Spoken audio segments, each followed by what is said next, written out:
Le 28 décembre dernier, l'Afrique du Sud a saisi la Cour internationale de justice de l'ONU pour qu'elle déclare Israël coupable de génocide. Non, non, ne croyez pas cela, ce n'est pas un canular, mais une réalité, et une réalité aussi révoltante que sordide. Révoltante, quand on sait que l'État juif a été créé au lendemain de l'Holocauste par une résolution de l'ONU en 1947 pour le plus jamais saint. Mais surtout sordide ici, alors que le Hamas et ses sbires viennent de faire subir aux Israéliens les 7 et 8 octobre dernier un véritable pogrom au relent génocidaire. Même les immondes nazis ne mettaient pas les bébés vivants dans des fours. Le Hamas l'a fait.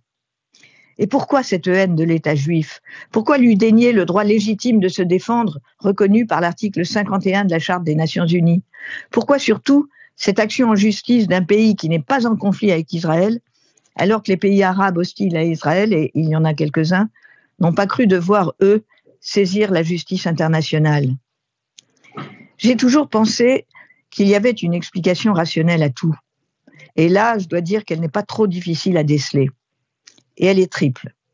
D'abord, l'Afrique du Sud a des liens privilégiés avec le Hamas, à qui elle sert la soupe, si je puis me permettre cette expression. Certains médias affirment que l'Afrique du Sud financerait le Hamas, mais en tous les cas, les liens sont très étroits, comme le montre que fin novembre et début décembre, après les massacres d'octobre, plusieurs rencontres ont eu lieu en Afrique du Sud entre des délégations du Hamas et des officiels sud-africains. Deuxième explication, il est clair que le recours de l'Afrique du Sud vise à instrumentaliser la Cour internationale de justice pour en faire une tribune de la cause palestinienne, mais avant tout de la cause anti-occidentale. Le but est uniquement politico-médiatique, rien à voir avec le droit. J'ai écouté de bout en bout, pendant plus de 7 heures, les arguments devant la Cour des représentants de l'Afrique du Sud et l'analyse juridique en était presque absente. Contrairement à la défense précisément documentée et légalement étayée de l'équipe israélienne. Enfin, troisième explication, la saisine de la Cour de La Haye a, à l'évidence, pour but de détourner l'attention de la population sud-africaine, de plus en plus exaspérée par la gestion calamiteuse de M. Ramaphosa, son président, et de son parti l'ANC, qui conduisent le pays à la faillite. Croyant éviter de rendre des comptes, l'ANC se sert de la Cour internationale de justice pour attiser le racisme anti-blanc. Comme vous le savez, des centaines d'attaques de fermiers blancs ont lieu chaque année, se soldant parfois par des meurtres. Il s'agit de faire accroire qu'Israël incarne par essence le blanc, donc l'Occident maudit, c'est-à-dire les colonisateurs à bannir et à combattre par tout moyen. Est-ce que ce recours mascarade devant la Cour de justice internationale de La Haye a des chances d'aboutir?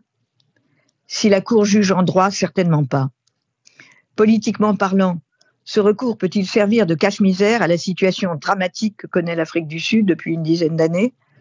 Je ne le crois pas non plus. La violence politique et la criminalité ordinaire sont à leur comble. Le taux de chômage atteint le record de 40%.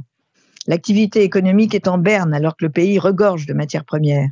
Le système éducatif est à la dérive, le réseau électrique est en passe de rendre l'âme. Avant tout, de Jacob Zuma et Cyril Ramaphosa, les deux derniers présidents sud-africains, le gouvernement est resté une kleptocratie qui tient la majorité de la population dans la pauvreté et l'abandon. Ce n'est pas la saisine de la Cour internationale de justice, quelle que soit la décision qui sera prise, qui changera quoi que ce soit à la misérable situation de cet État presque failli qu'est devenu l'Afrique du Sud. Honte à ce pays.